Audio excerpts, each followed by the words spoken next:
ไ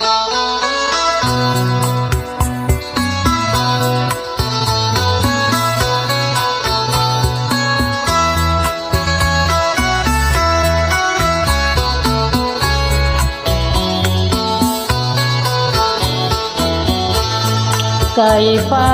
เอ่ยโสพินก้อยได้ยินสมงามว่าเจ้างามจริงเนาะหลอกให้เขาหลอกพบเลยก่อลำเค็นเกี่ยวตามยากเย็นก็เป็นเวยมนต์สุดา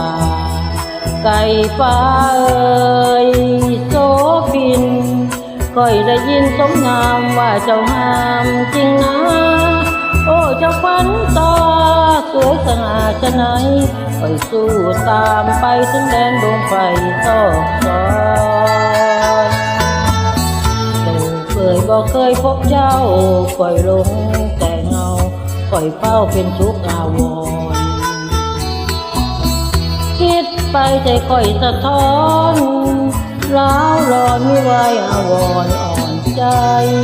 ไก่ฟ้าเอ่ยโสพินค่อยได้ยินสมงามว่าเจ้างามจะไหนโอ้เจ้าขวัญใจขอจงได้ผูกขาดอย่าท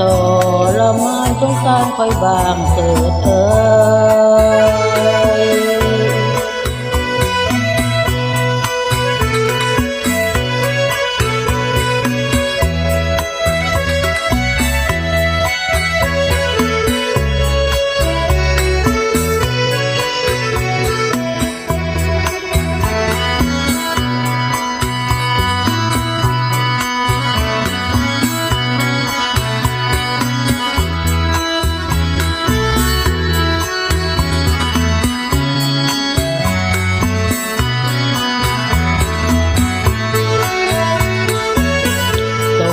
่ยบอกเคยพบเจ้า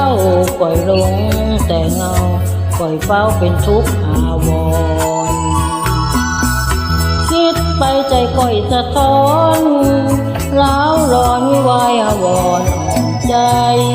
ไก่ฟ้าเอ่ยโสพินก้อยได้ยินสมงามว่าเจ้างามจะไหนโอ้เจ้าขวัญใจขอจงได้คู่คานอย่าทรมานสงสารค่อยบางเถิดเอ่ย